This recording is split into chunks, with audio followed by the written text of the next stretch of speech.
नमस्कार साथियों, मैं संजीव कुमार अपने YouTube channel career power classes में आपका फिर से स्वागत करता हूं। आज मैं बिहार बोर्ड क्लास 10th के मैथ के NCERT मैथ के एक्सरसाइज 1.2 के कुछ इम्पोर्टेंट क्वेश्चन को देखेंगे जो आने वाले एग्ज़ाम में बेहद ही महत्वपूर्ण होंगे। तो आइए बिना समय लिए हुए मैं आज के फर्स्ट क्वेश्चन को देखता हूं, लेकिन मैं आप लोग से आग्रह करूंगा कि आप मेरे YouTube channel career power classes को ज़्यादा से ज़्यादा लाइक करें, शेयर करें और सब्सक्राइब करें, ताकि आगे भी आपको ऐसे वीडियो मिलते रहें जो कहीं ना कहीं एग्ज़ाम में आपके लिए हेल्पफुल साबित हो सकता है। तो आइए देखते हैं आज का फर्स्ट क्वेश्चन। क्वेश्चन दिया है कि जांच कीजिए कि क्या किसी प्राकृत संख्या n के लिए संख्या 6 के पावर n अंक 0 पर समाप्त हो सकती है। ऐसे क्वेश्चन को बेहद ही हम आसानी तरीके से बताएंगे जो सीधे आपको समझ में आएगा। सबसे पहले हम लिखेंगे माना कि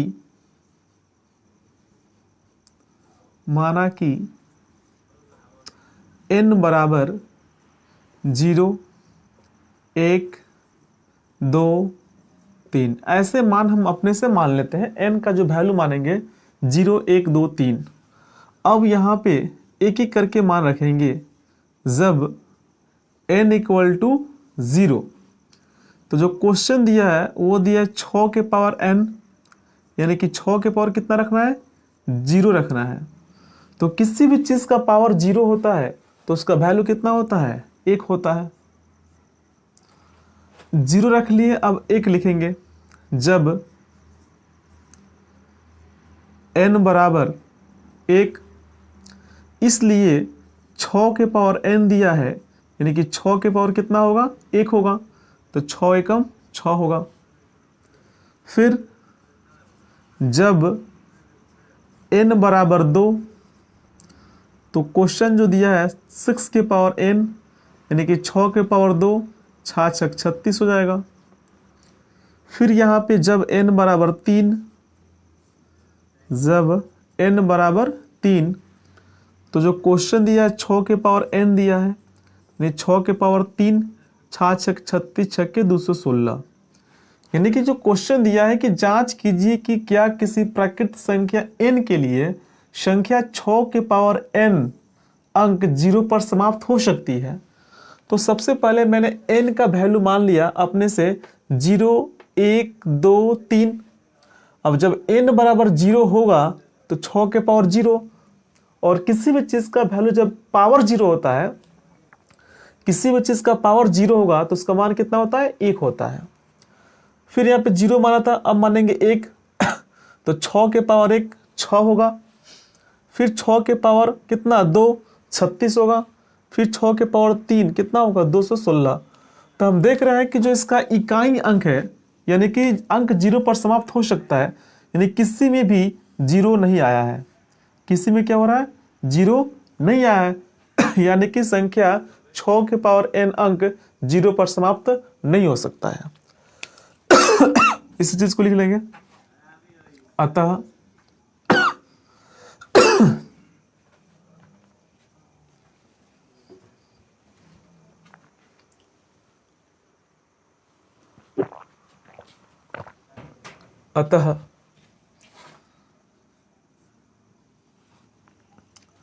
संख्या 6 के पावर n अंक 0 पर समाप्त नहीं हो सकता है, नहीं हो सकता है। क्लियर? आइए देखते हैं आज का नेक्स्ट क्वेश्चन।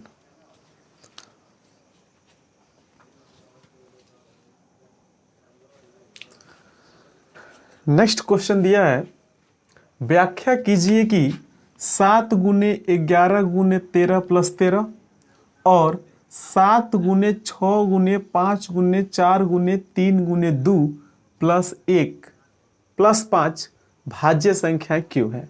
ये जांच करना कि भाज्य संख्या क्यों है। तो सबसे पहले यहाँ पे जो दिया है 7 गुने 11 गुने 13 प्लस में क्या है 13 है। इसको सिंपल सॉल्व करेंगे। 7 में 11 से करेंगे, 11 से तो 77, 77 में 13 से कर लेंगे गुना 3 7 21 की खाट सिंधु 3 7 21 तो 23 77 1 7 3 10 की रोशन 1 7 2 9 1 10 1001 आ रहा है और प्लस में क्या है 13 है। इसको जोड़ देंगे तो आएगा 1014। क्लियर?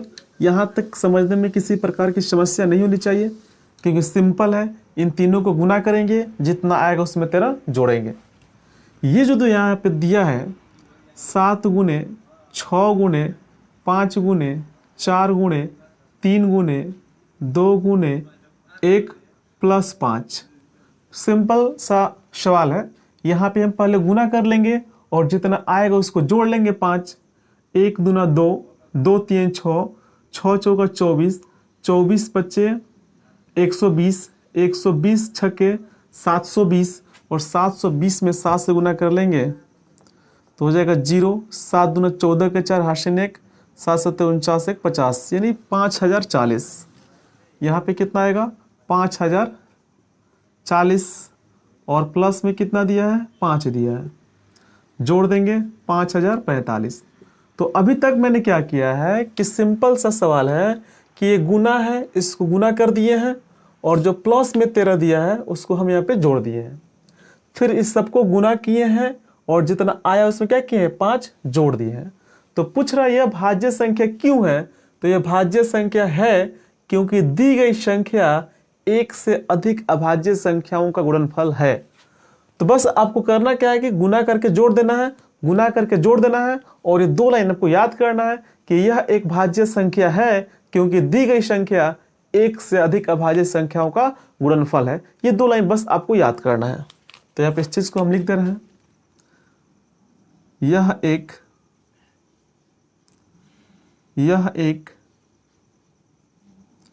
भाज्य संख्या है,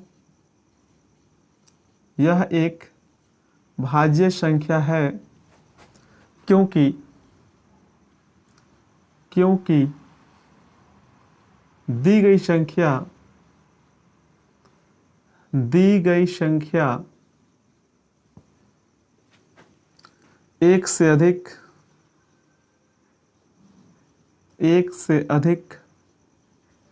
से अधिक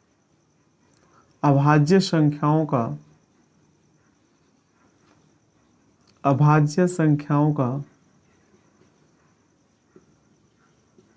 गुणनफल है। क्या है? गुणनफल है। क्लियर? समझने में किसी प्रकार की कोई समस्या नहीं होनी चाहिए। आप इस वीडियो को आराम से रोककर देखिए कि क्वेश्चन कैसे बना है। बिल्कुल आसान है, सिंपल सा तरीका है कि जो दिया है उसको गुना कर लेंगे, जितना आएगा उसमें 13 जोड़ लेंगे, इसको जितना गुना करेंगे आएगा उसमें 5 जोड़ लेंगे और 2 लाइन याद रखेंगे कि यह एक भाज्य संख्या है क्योंकि दी गई संख्या एक से अधिक अभाज्य संख्याओं का गुणनफल है। क्लियर? आइए देखते हैं आज का नेक्स्ट क्वेश्चन।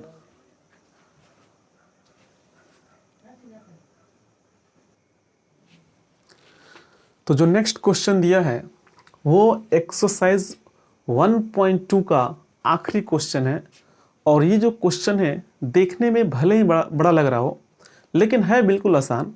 तो बस कंसेप्ट क्वेश्चन समझना है। अगर आप सभी क्वेश्चन के कंसेप्ट को समझ जाते हैं तो क्वेश्चन भले कितना बड़ा क्यों ना हो और बनेगा बिल्कुल आसानी से और शॉर्ट में बनेगा, ताकि आपको समझने में किसी प्रकार की समस्या ना हो और आप एग्जाम में अच्छा स्कोर कर सके।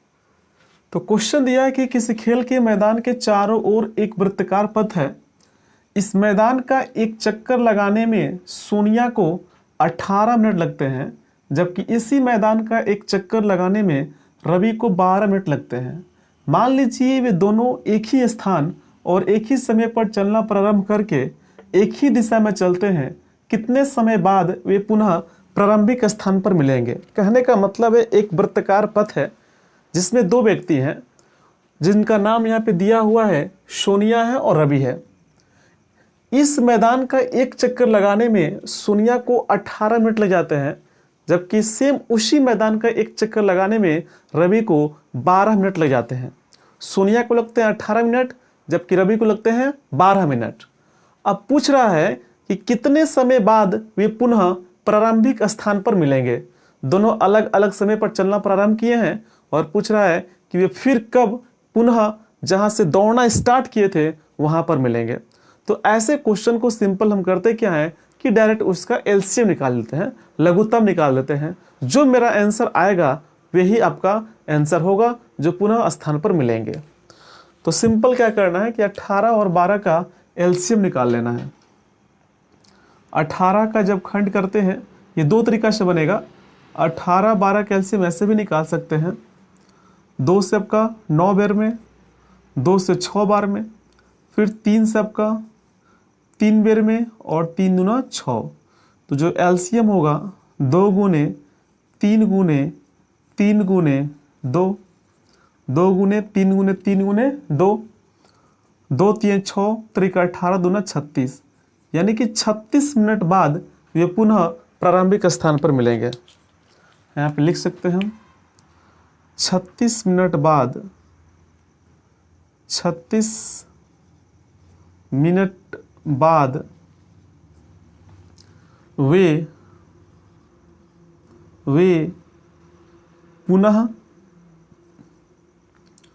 पुनः प्रारंभिक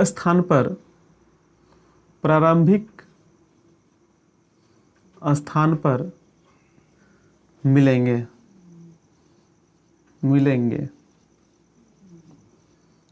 तो क्वेश्चन देखने में भले ही बड़ा हो, लेकिन सिंपल करते क्या है कि इसका हम एलसीएम निकाल देते हैं।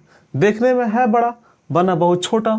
तो एलसीएम में कैसे निकलता है, और एक दूसरा मेथड हम बताए थे कि फैक्टर करते हैं। 18 जो है आपका कटेगा किससे, 2 3 6, 6 तरीका 18, 12 किससे कटेगा, तो 2 गुणे 3। अब बस हमें एलसीएम निकालना है, यानी कि लघुत्तम निकालना है। तो उसके लिए मैंने बताया था कि पावर कर लेते हैं।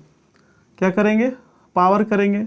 तो यहाँ पे होगा 2 गुणे 3 की पावर 2, 3 2 है, और यहाँ पे 2 2 को है तो 2 की पावर 2 और 1 3 है तो 1 3। तो एलसीएम में मैंने बताया था, आपको याद होना चाहिए कि जिसका पावर मैक्सिमम होता है, यानी कि जिसका पावर ज़्यादा होता है उसी को हम एलसीएम लिखते हैं। तो हम यहाँ देख पा रहे हैं कि 2 यहाँ पर 1 है और 2 यहाँ पे 2 है, तो इसका पावर ज़्यादा है, यानी इसको हम 2 के पावर 2 लिखेंगे। और यहाँ पे 3 के पावर 2 है और यहाँ पे केवल 3 है, यानी कि 3 के पावर ज़्यादा है, तो यहाँ पे क्या लिखेंगे, 3 के पावर 2। तो एलसीएम निकालने वक्त ये ध्यान देना होगा कि जिसका पावर ज़्यादा होगा यानी अधिक होगा उसी को हम लिखते हैं, कम वाले को नहीं लिखते हैं। तो यहाँ पे 2 के पावर 1 और यहाँ पे 2 के पावर 2, 2 के पावर ज़्यादा है मैंने लिख दिया। फिर यहाँ पे 3 के पावर 2 और यहाँ पे 3 के पावर 1, 3 के पावर 2 ज़्यादा है, यानी इसको मैंने लिख दिया। तो एलसीएम के वक्त बिल्कुल इस कंसेप्ट को ध्यान में रखना होगा। अब 2 के पावर 2, 2 दूना 4 हो जाएगा, 3 के पावर 2, 3 तरीका 9 हो जाएगा, 9 चौका 36। तो दोनों ही कंडीशन में मेरा एलसीएम सेम आया है, यहाँ भी 36 आया है, यहाँ भी 36 आया है। तो जो तरीका आपको आसान लगे उससे बनाइए। अतः लिख सकते हैं, अतः